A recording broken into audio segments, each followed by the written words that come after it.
Thank you. For the record, I am Senator Ben Brown of the 26th District, and I'd like to thank the committee for the opportunity to present Senate Bill 896, though I will be presenting on a Senate Committee sub, which I believe should have been, was distributed to the committee members ahead of the hearing.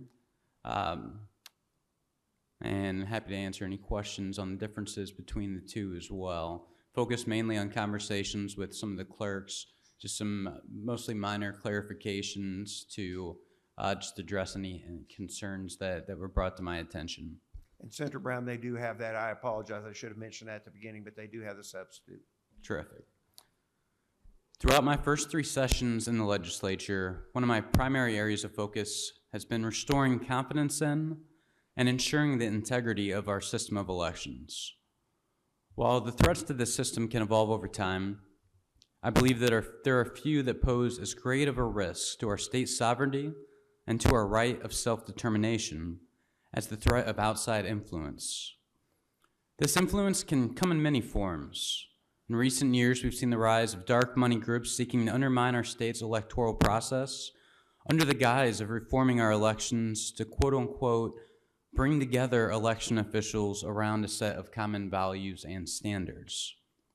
In 2020, an organization called the Center for Tech and Civic Life, or the CTCL, was at the heart of an effort to use more than $400 million provided by Mark Zuckerberg to influence the way election offices function. Also to steer funds disproportionately to jurisdictions that were more likely to vote for their preferred party or candidate. Funds that have since been commonly referred to as suckerbucks. The grift is that the CTCL and the coalition of groups seeking this influence, known as the U.S. Alliance for Election Excellence, will offer a variety of grants and services. However, like most things in life, these do come at a price. In exchange, offices are often expected to provide the CTCL and its partners substantial in-kind contributions. Offices are also expected to help the center develop its programming and to turn over a vast array of information regarding their inner workings. Members are expected to work with them to develop and implement a quote-unquote improvement plan that reshapes each office's operations, even providing trainings accordingly to further solidify their grip on the electoral process in that jurisdiction. Several years ago, the General Assembly here and in 23 other states did pass a straightforward ban on the direct donation of Zuckerbucks. However, in an attempt to usurp the ban, they are now shifting to a membership-based model. This clever little loophole involves requiring membership fees from participating members to bypass the current prohibition. They do this as an attempt to recharacterize any donations, services, trainings, etc. provided to participating officials simply as membership benefits.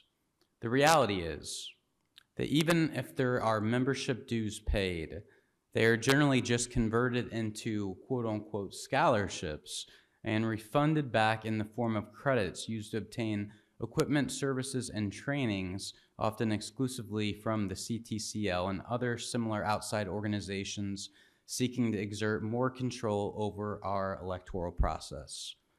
It has been an effective way of skirting the law up to this point. However, this bill would close these loopholes once and for all.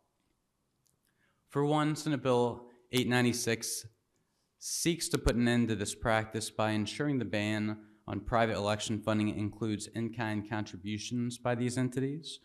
This legislation also bars government entities or election officers from joining any membership, participating in any program, or purchasing any services from any non-government entity or individual unless such entity or individual has complied with a certification requirement.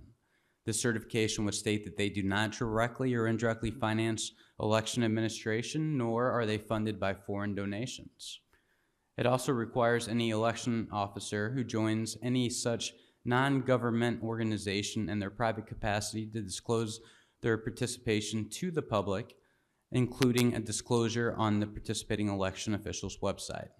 This ensures that the public has a mechanism to hold election officials accountable for participation in any program whose impact may hamper confidence, influence, or outright seek to exert control over a community's local electoral process.